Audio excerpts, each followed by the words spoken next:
Welcome to the Dystopian Renaissance. We cover spirituality, healing, consciousness, and truth. In this chaotic world we live in, it's important to get out of the matrix, and we'll do just that with biohacking, nutrition, spiritual awakenings, alternative healing, and freedom. This is the Dystopian Renaissance, and this is your host, Johnny Sage. Welcome to another episode of the Dystopian Renaissance. I'm sitting today with Dr.Rod. He's a spiritual life coach and an alternative healer. Dr. Rod, where did your healing journey start? Hey, Johnny. Thank you for your invitation for this amazing opportunity to be on your podcast. Wow, where did my journey start? A long time ago. I've been doing this spiritual life coaching and alternative healing for over 10 years. But my journey really started as a medical doctor. And I studied abroad. I studied in Guadalajara, Mexico. I got my MD from Guadalajara, Mexico. And coming back to the United States was very challenging to get into the Western medical system. This system in the United States requires United States licensing examination passage, which is a great thing. And I had a very challenging time on my step one. There are three board exams that we take. That initial board exam took me about 4 years and 5 trials to pass it. Each time that I attempted, it took me to the bone of my endurance, and I got really close, and obviously I didn't get to my goal. So what happened to me, I ended up sabotaging myself and putting myself down and getting depressed and getting frustrated. All those negative energies would come up. So what really led me into inner work and spiritual work was my intention to become a medical doctor, pass my board exams, but the avenue of getting there was doing the deep internal personal development and the spirituality work. So during those 4 years and couple of trial attempts that I had, I really took time, not only study for my boards, but I really took time to work on myself.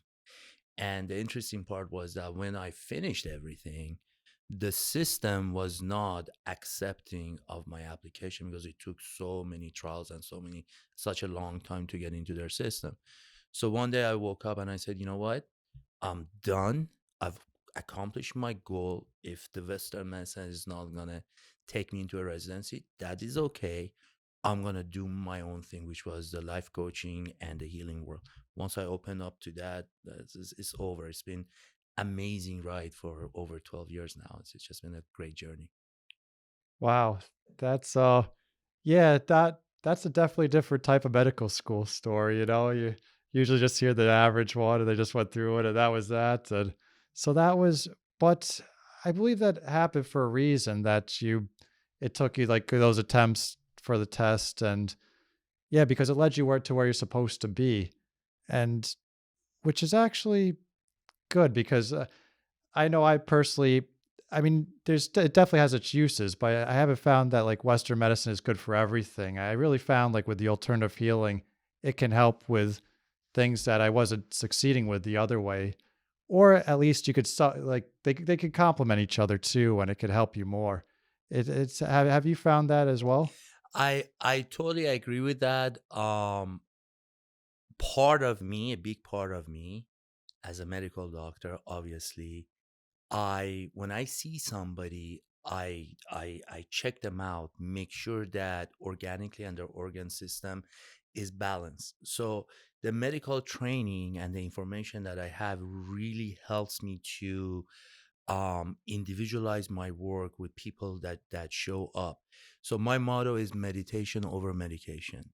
Anytime there is an ailment, there is a disease or disharmony holistically in the body, you need to go back to the root and the origin. Unfortunately, Western medicine doesn't go back to the root. We are trained, doctors are trained as to how to treat pathology rather than prevention and understanding of the normal process of life. So when you do alternative work, alternative healing, it's always focused on what is the root cause, which is where do we come from? We come from ease, not disease. When we are born, we are in a state of equilibrium.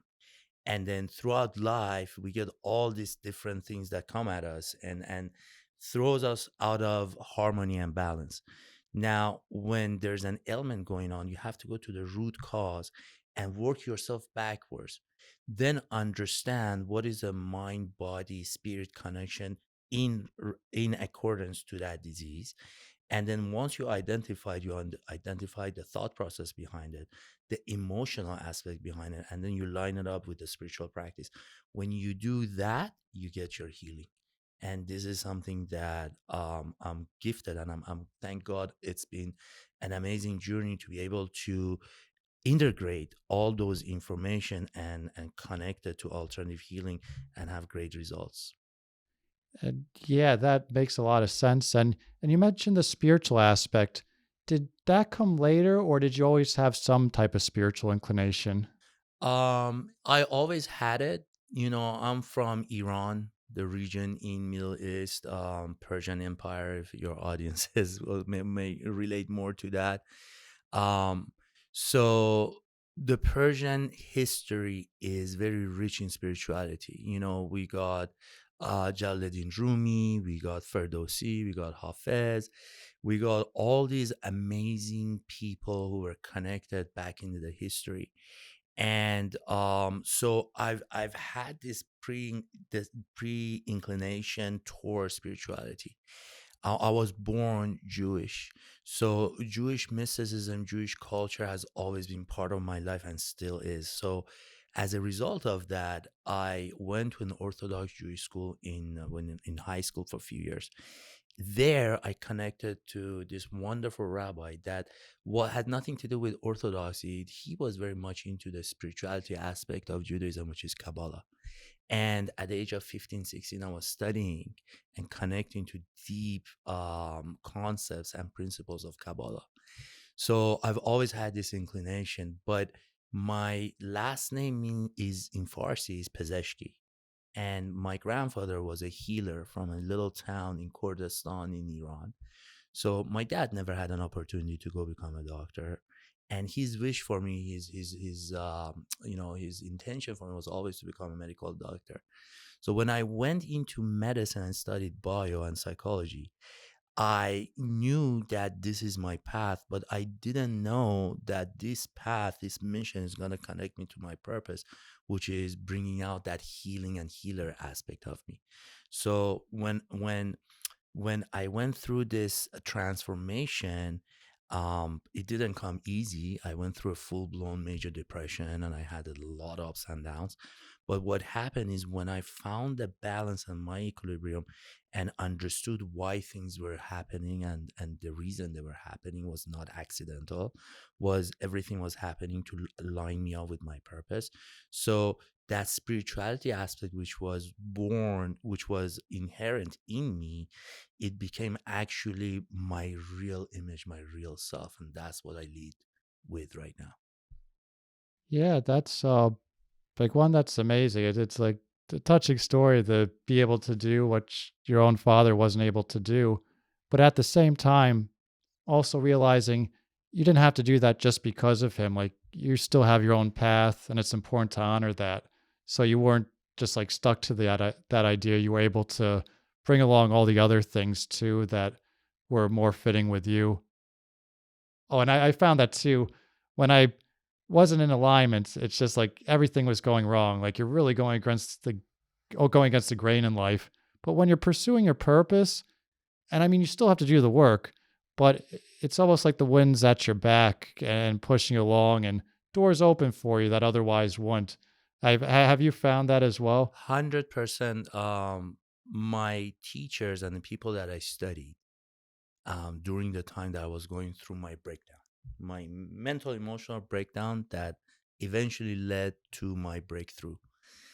every person that I studied, and I went deep into their psychology, such as Tony Robbins, such as Dr. Michael Beckwith, Dr. Wayne Dyer, Dr. Tahiri. These people who have influenced me, and I've learned a lot.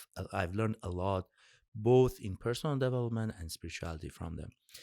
All of them had one thing common denominator. They all faced challenges where they needed to bounce back and find themselves, recreate themselves. So when you are on a mission, you've chosen your path. There's always something bigger and better for you. And one of the things that really helped me, this was a turning point of my life. I was really sad, really down, and I spoke to a life coach. My sister connected me to this great guy, Persian guy, much older than me, very cool, very organic, and we talked few times, and that's actually what really inspired me to become a life coach later on, because of his influence. And one of the one of the things that happened to me that was a cornerstone of my transformation was a quote that he gave me. I was going through a breakdown, and I called him. I said, "Aman, I cannot stand this. I'm all over the place. I was focusing on my failure and not knowing that there are no failures in life. There are only results." And what the quote he told me was from Winston Churchill. He sent it to me, he texted to me. He goes, "Success is going from failure to failure without a loss of enthusiasm." When I looked at that quote, I'm like, what? Success is going from failure to failure. And then from Tony Robbins, I learned that there is no such thing as failure. There's only results. And if you don't like the results where you are, change your approach, change your psychology, change your physiology, and you're gonna create a different approach. So that philosophy, connecting to meditation and visioning from Agape and Dr. Beckwith, and then immersing myself with everything that Dr. Dyer went through and all his resources, has given me the impetus. It's given me this really enthusiastic, inspired energy to be where I am, do what I love to do. And that's really important, I think, is how you were able to blend, like take the best from everything you learned. You're not just doing one modality or one style. It's like you've really done a lot of research and done the work yourself through these different modalities. And I think that's important to see what worked for you, and you could take what you liked and throw away what didn't, or if maybe something was good but didn't resonate with you. So you didn't have to do it. But I just love how you were able to really incorporate a comprehensive approach to anything that someone might be going through. Yeah. I've become I come because I come from a very mixed background. I came out of my country in 1986. That was a very difficult transition. I left my dad in Iran, and because of the revolution, he couldn't get out. In 1986, I came out with my mom and sister. So I've been exposed to many different cultures. Okay. And that has broadened my perception about life. So I'm not attached to any specific philosophy. I'm not attached to any specific religion or ideology. The only thing that I know is there is one source, one creative power, and we are all in it, and it is in us. Now, in the Tao Te Ching, it says the Tao that can be named is not the actual Tao. So anything that comes to a human mind is actually not it. So when I understood that, I'm like, there is no reason to become stereotypic or to hold on different ideologies, because when your mind becomes obtuse and kind of like stranded into one belief system, then that belief system actually becomes a BS. That's a belief system, is BS. And you cannot work with your BSs. You need to unentangle your BS, your belief system, let them all go. As you said, Johnny, and you've done an amazing job. I've seen you, I've witnessed you growing, and in everything that we went together personally. Um, that that letting go of the old belief systems and being an independent vortex of information where the spirit of living God can channel through you, that will give you the best results. And really, life coaching is all about you walking your talk. You cannot go out there, give people information or opinion or things to do, things that are you're not practicing or they are not very anchored in you. So it's very important that you're free, you're open, you are non-judgmental as much as possible, and you take, as you say, you take the best part of every concept, because truth is truth.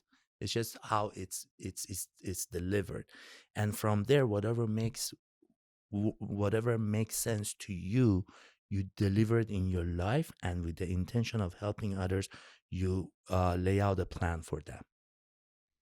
Yeah, you brought up a lot of great things. So to start, yeah, I think being open minded is so important because I've changed my mind multiple times on different issues and belief systems. And if I just I just practice whatever the best I know is at the time. And if something better comes along, I'm able to, throw the old away and incorporate the new. But so many people, they're just hang on for dear life on just that old belief. And they don't care, if there's something that contradicts it, they just ignore it or get angry. And I never understood that, why so many people are like that. I mean, I know change is hard, but change can also be better too, especially when you can live a better life because of that. So that's one thing that I've struggled finding, like how to relate to people that are so close minded. And so that's one thing I've had to work with.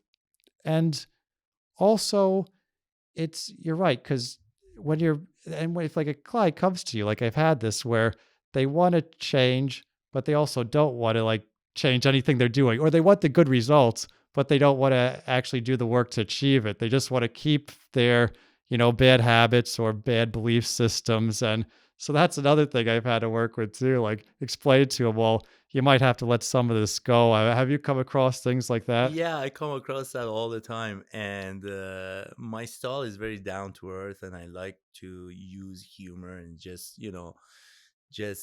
flexibility.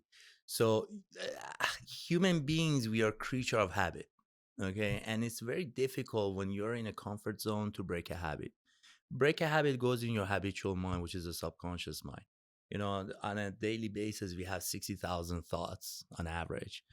90% or over, above of that, or of those thoughts, are old habitual thoughts in the subconscious mind.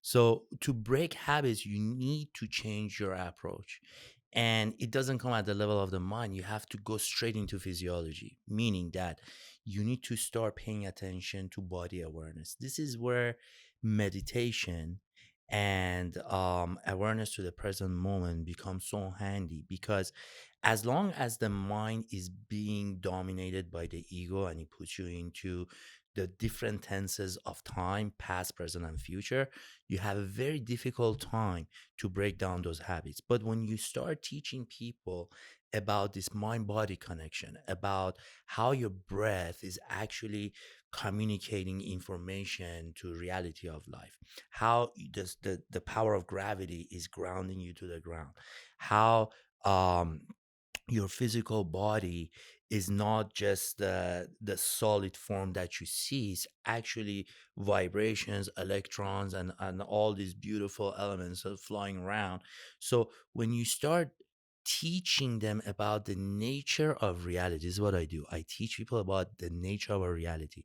Number one, how our physiology works. This is where the medical school information and all the physiology comes in hand, because when you start understanding your operating system, how the breathing system works, how the digestive system works, your cardiovascular, your mind, nervous system, when you understand the little bits of this information, and then you start teaching people about how your emotional system works. What is emotions? Just energy in motion, and how do we process emotions? And next is about your mind, your thoughts. So what are the differences between your mind? What's the difference between a thought? And what is the difference between your mind body connection in relationship to these things? So with more awareness And when usually when my students, they understand the nature of our reality and our communication between us and the ecosystem and everything else that is in the ecosystem, that connection itself, it takes them out of the habit, it breaks the habit. You understand? It's that expanded awareness going to our physiology that takes you out of the emotional, mental lock in the habit. That's where the break comes in. So through through these teachings, people are able to take in, to release the old habitual processes that doesn't serve them anymore, and then bring in the new. That's where transformation happens. That's great and makes a lot of sense. And I think would really help people who are trying to break old habits really do it successfully. That sounds like it would be a more beneficial way to go about it than, because if you have an old habit, you can't just say, "Oh, I'm just going to stop it today," and that just going to keep coming back. Sometimes even worse. It's like I've known that from personal experience, or when you see people close to you try to say they're going to stop something, and then a week or a month later they're doing it even worse. So that's really interesting that it's been studied. Like there's a new way to do that actually makes sense, and people don't realize like how connected the mind and body is. And I think I wish like we were taught a better understanding of this when we were younger. Seriously, I get a lot of teenagers that come in.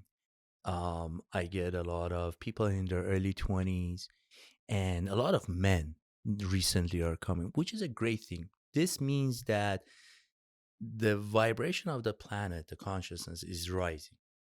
Normally, women are more connected spiritually. Now, what's happening is that the male ego is loosening up. The yang energy is showing up more. The yin yang. Yang is a male counterpart of the yin female. And as this transformation is happening, more and more younger people are becoming more sensitive to the nonsense of what's going on in the world. And they understand there's something better out there. They're understanding that there's something deep within them that can enable them to become the cause of their own experience, to become their own manifestation, and create that, and can tap into their creative power. So this new teenage rush, male rush, younger adults is excellent, because once more and more people get dialed in and they get tuned into their own inner power and spiritual power, we can collectively change what is happening around the globe.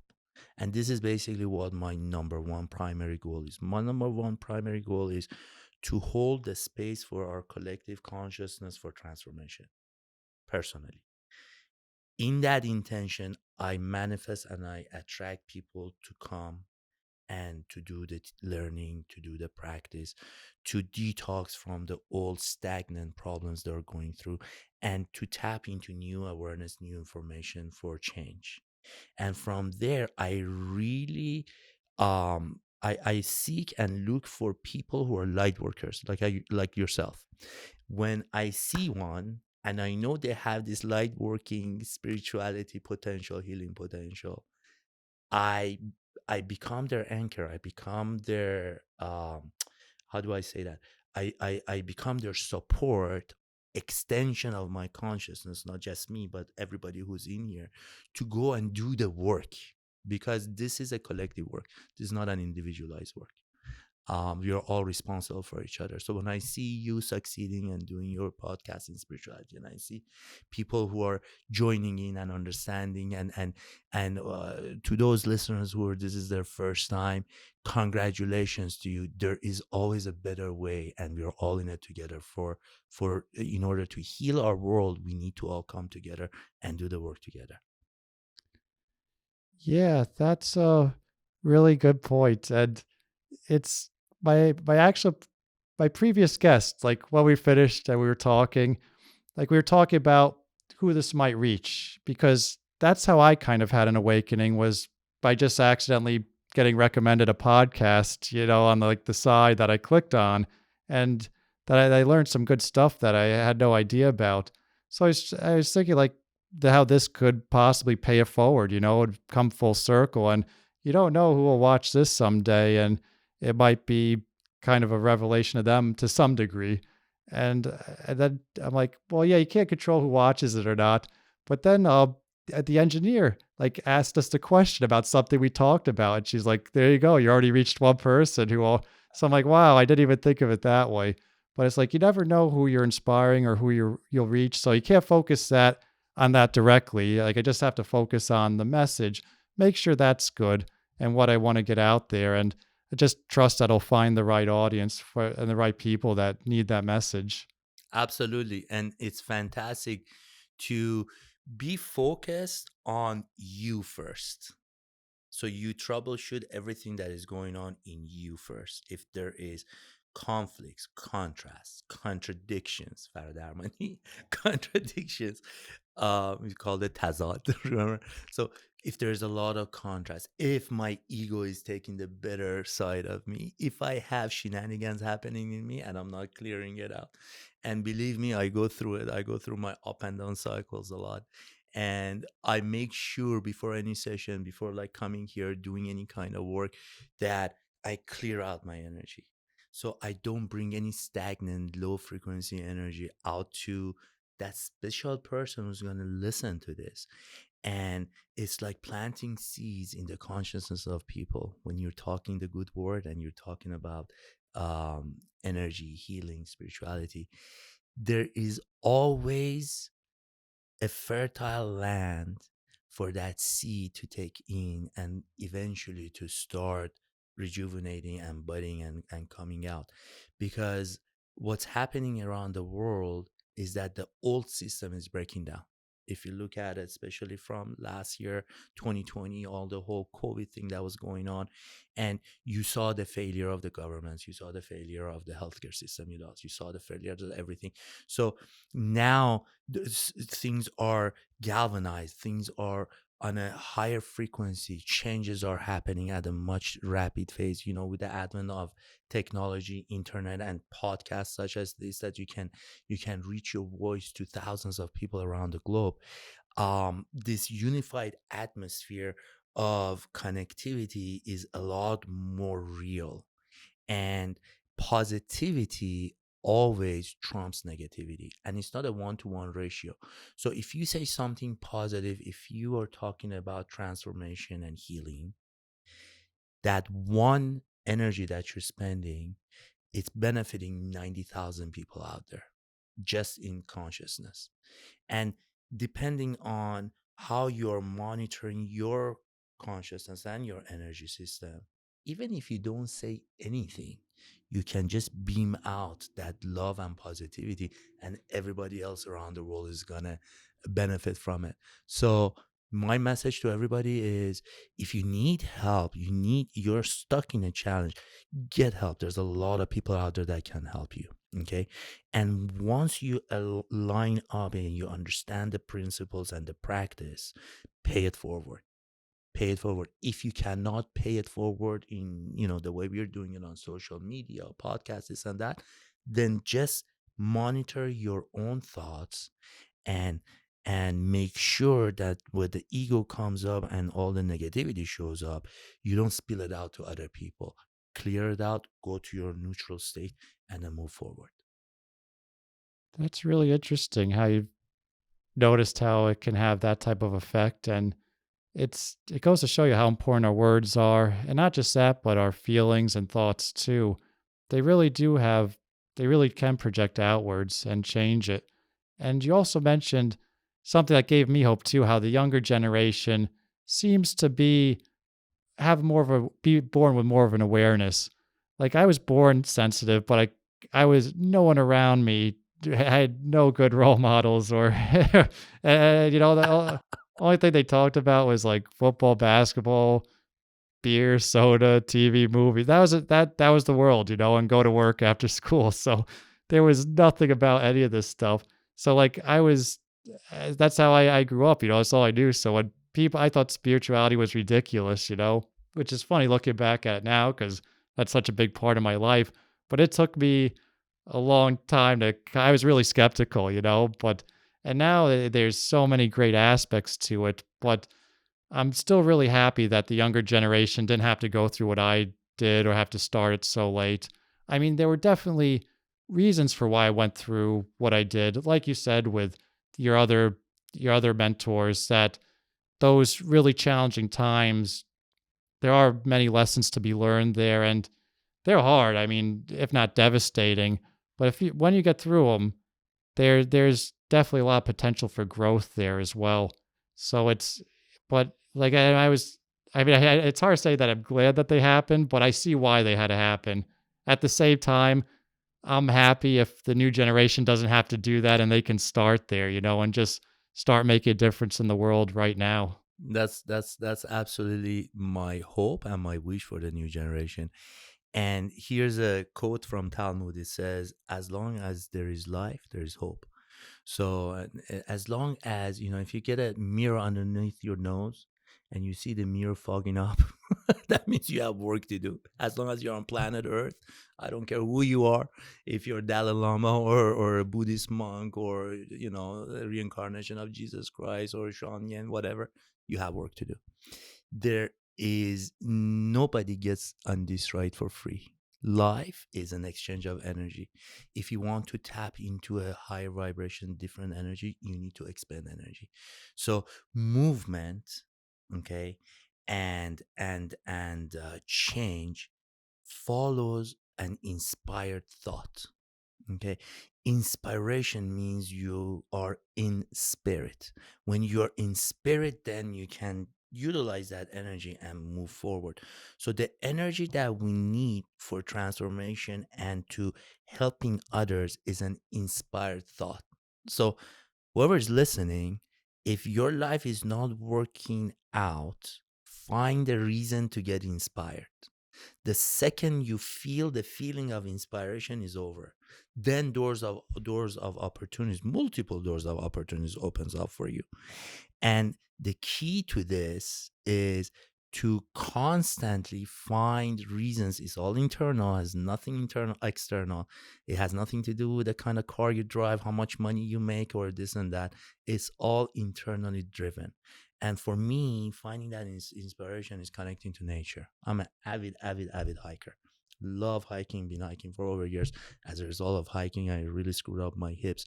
So actually talking about healing, the past 2 months, I've slowed down in order to go within and heal all the stuff that's been going on in my hip process. And I've been very successful doing it. A lot of time meditating, visioning. I've been listening to Dr. Joe Dispenza. His meditations are amazing. His knowledge is amazing. So I'm doing that kind of work.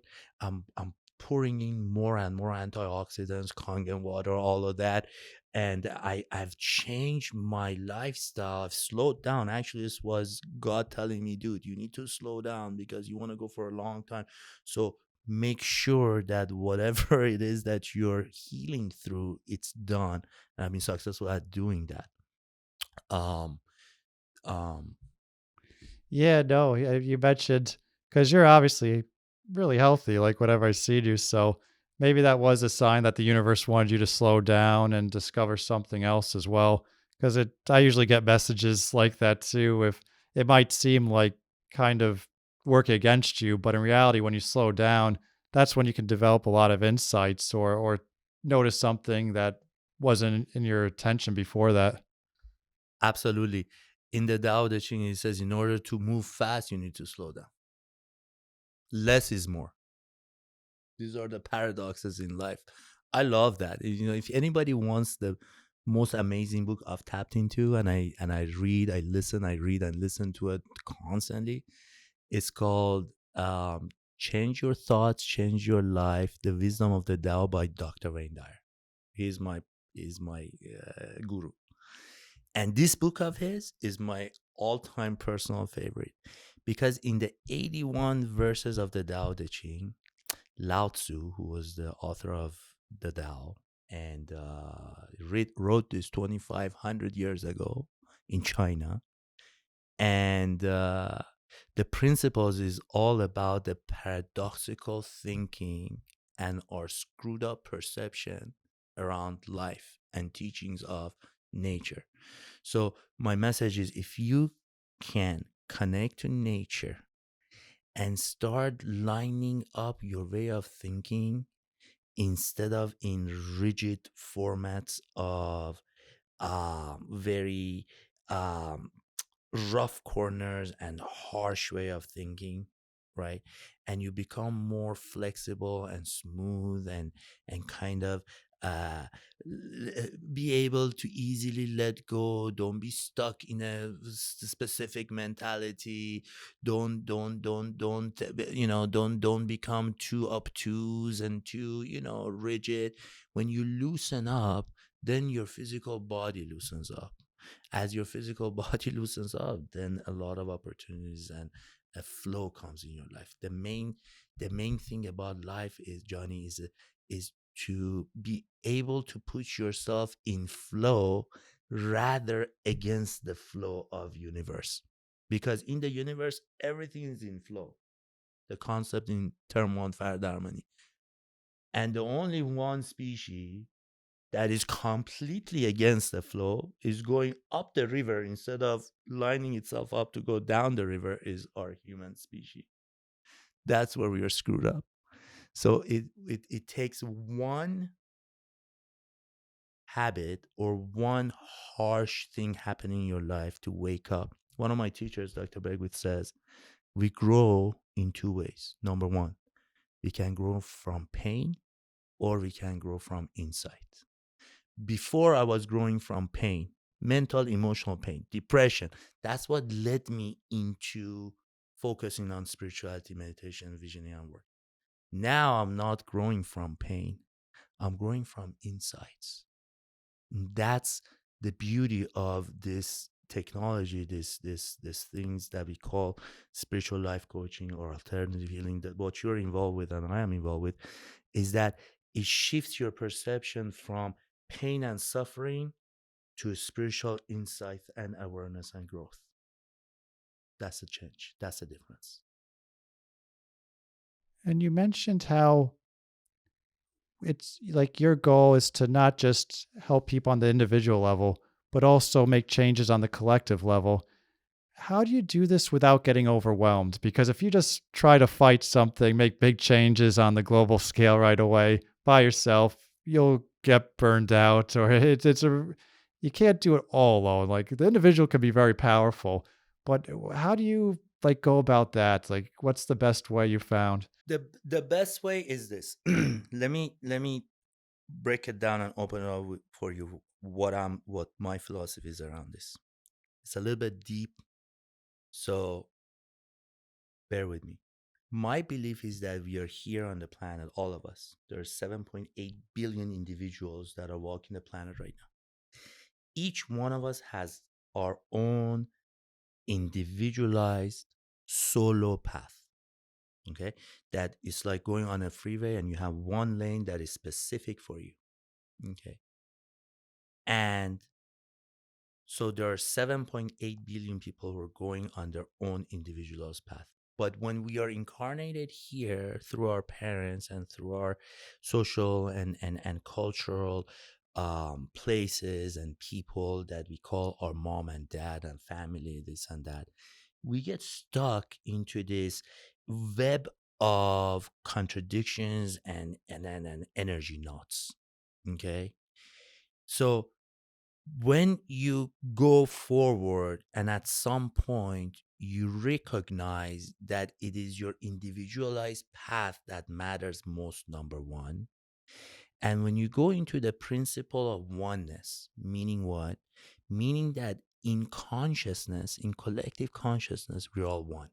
It's one collective conscious species that we call it the human being.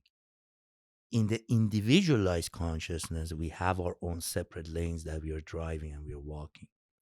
So, as an awakened person, your responsibility is to be fully focused on your individualized solo path to make this as optimized and as highest quality in integrity with what you do and what you believe and how you are bringing the vibration to the planet. Okay. Behind that, in your mind, in your thoughts and your consciousness, you fall back and you bring everybody as one. So it's not that I am going everywhere and I'm talking to people and I'm trying to pick at them and throw darts at them and say, listen, your conscience is low. Come on, let me teach you what's going on. That's my Persian side coming out, right? And it's not like that. It's like, I'm walking my path. Here's my train. You can hop on the train. I get you straight out. You search out, you ask for it, you connect me, you ask for it. And now as I'm helping myself and helping you, I have everybody else in my consciousness for raising the frequency. Okay. So it's kind of like, that whole idea of before you do, you have to be. It's not I do something, then I get something or have something. As a result, I be someone.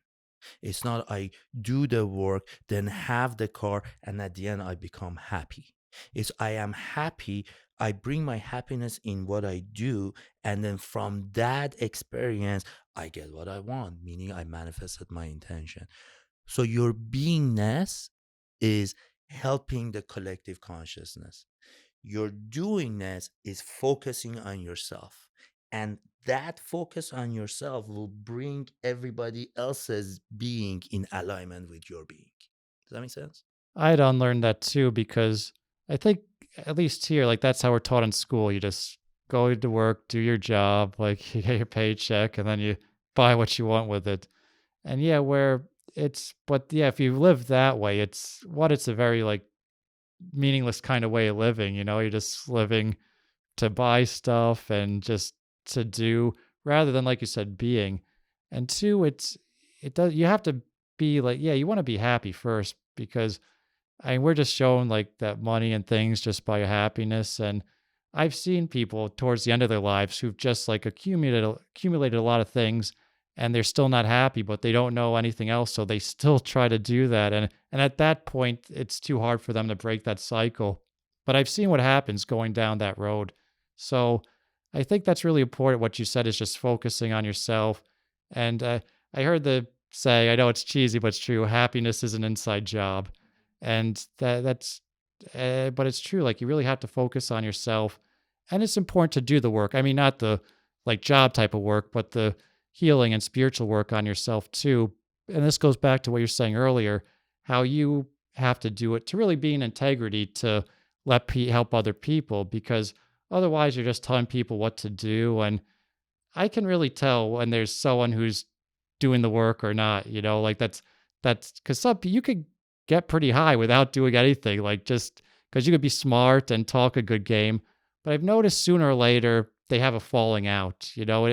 It seems like to be grounded and to be in the right place it's important to have that spiritual practice. And like not only is it, like I said, in integrity, but you'd also last longer too. And you should want to do that too. I don't understand. I guess because like some people get into spirituality for the wrong reasons, because people look up to you. And as you notice, as you said, it's important what you say because like people will listen to that. So it could be kind of like appealing to the ego. But and that's a good question. How do you stay in integrity, like doing all this? Like, how do you not get tempted by anything that would satisfy the ego?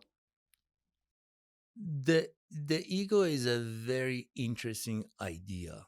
Let me define what the ego is from my perspective.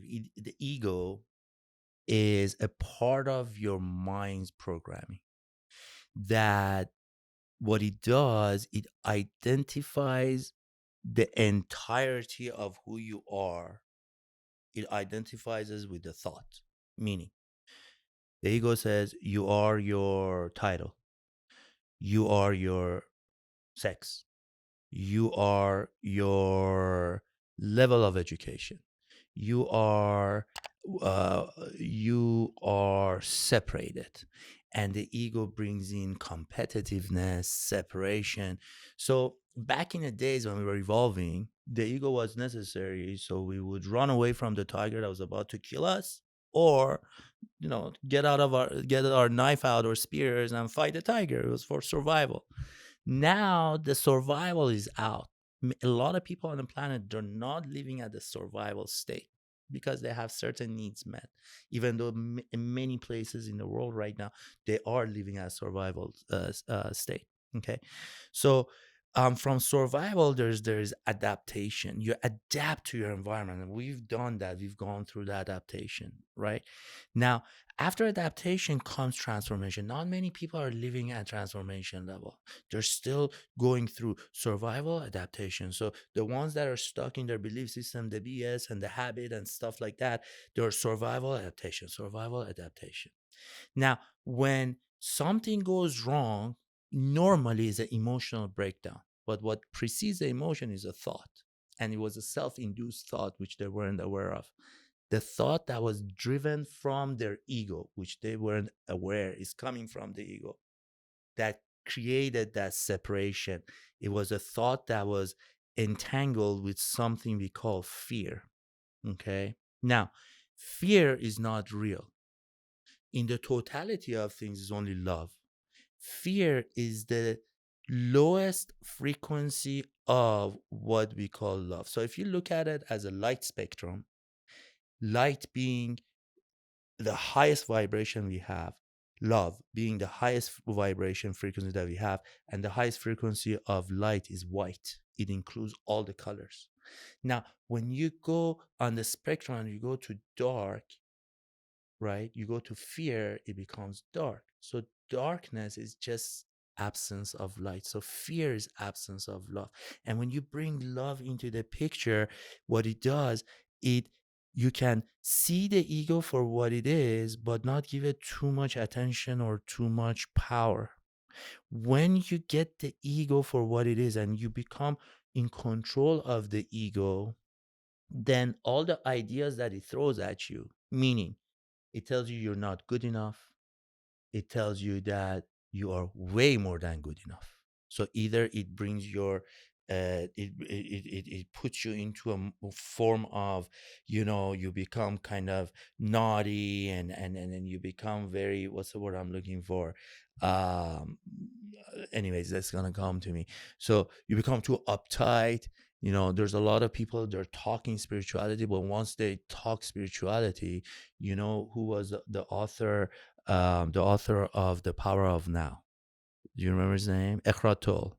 Eckhart Tolle, in his book, The New Earth, is at one message I remember all the time. It says, the number one position of the ego, somebody who doesn't understand how the ego works and they go into spirituality, is actually taking spirituality as his prized possession, meaning that now the guy is spiritual, but he's so full of ego. Do you get it?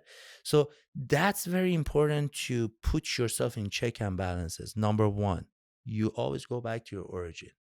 Don't ever forget where you come from. Okay. Number two, you got to do the work, do the forgiveness practices, do the meditation, connect to nature on a daily basis, on an hourly basis. Okay. It's like if you want to go to a financial advisor for financial planning and the guy is dead broke, why would you want an advice from a financial advisor that doesn't have wealth accumulated? Would you? I wouldn't. You see? So the cheapest commodity on the planet is giving advice. All right. So you have to be very careful. And for yourself, you need to keep yourself in check and balances on a daily basis. And when you're off, you're off. Slow everything down. Go back to the basics. I always emphasize to my clients, always rely on the basics. Always rely on the basics, because the fundamentals and the basics are what you can count on to build your skyscraper on it. If you don't have a good foundation, then everything's going to crumble down. That is really good advice, and thank you for breaking that down like that. That's definitely, yeah, it helps. That perspective helps to break down an otherwise complicated subject. And I know this could be a show in of itself because it's very deep, but Far Harmony, if you had to explain it like the short version, because it just keeps going and it's amazing, profound discussion and ideas. But if you had to explain that, because you mentioned it a couple Yeah. times, just so they can kind of understand what it is. Yeah. Johnny and I did a Fardharmoni course. He was one of my best students, followed through 8 levels of high detailed personal development and spiritual stuff. Fardharmoni in Farsi actually means meta therapy, above and beyond therapy. Now, Fardharmoni, the original teacher who brought it forward is Dr.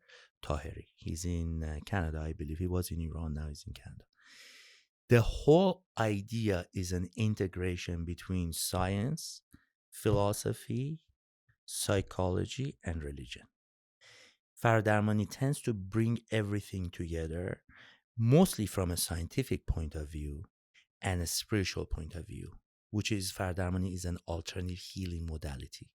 This as a healing modality, we work with consciousness.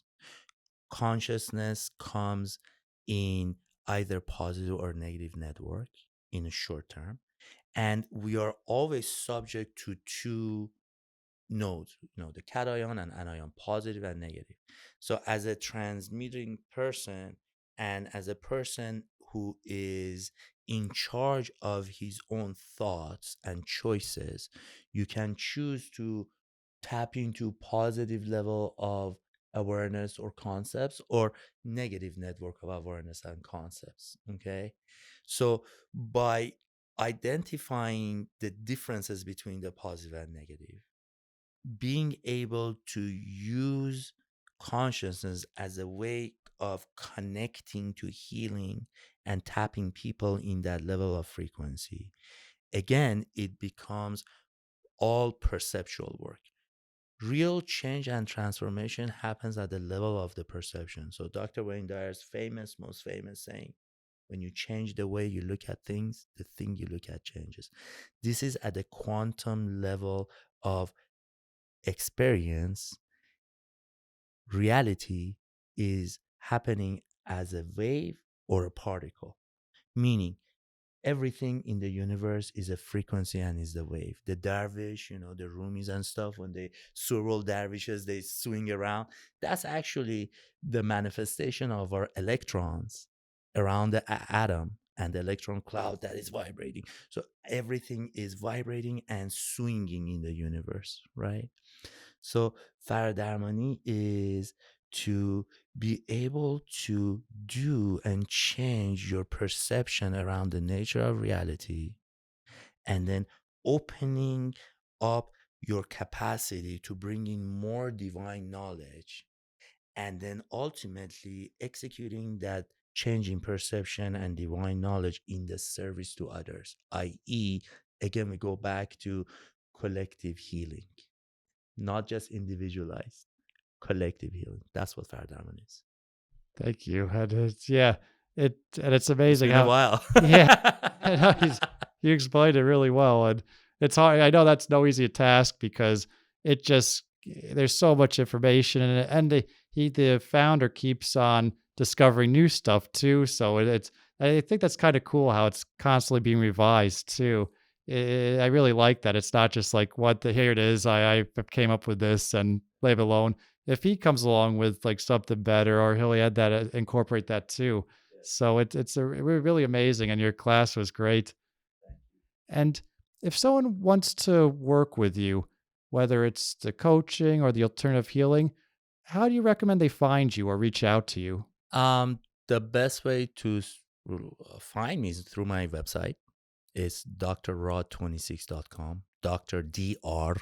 and then ROD, my middle name, 26, the number 26.com. Or drrod26.com. Or you can search me on Yelp, Rod Pezeshki, or just Google me, Dr. Rod Pezeshki. I'm all over the place on internet. the way I work is you connect with me. It's very casual. I follow up with you. You come to an initial session.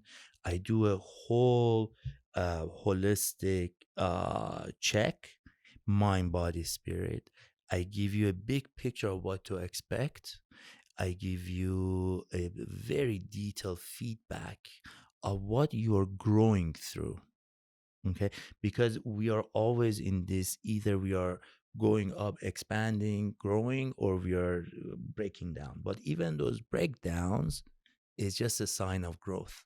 So I'll take you from where you are in your current paradigm and or in your current situation of life. Usually what brings people is relationship challenges. Always, that's one of the big things. Relationships, it's always the people closest to us that push our buttons, right? And the crazy thing is that when they push our button, instead of asking myself, what is it inside of me that is being triggered so that this person is activating all this anger and disappointment and resentment in me, instead of going within, we are blaming others. And that's the point of disempowerment. So I'll map out where the person's energy is, where they're caught up. I show them an alternative point of view of how they can look at their situation. And then based on that, I put them in a program, either 10 sessions, 12 sessions, 15 sessions, and I work with them accordingly. And yeah, that's great. And I love how you approach that and offer that. And you also offer some advice on social media too, right? Yeah.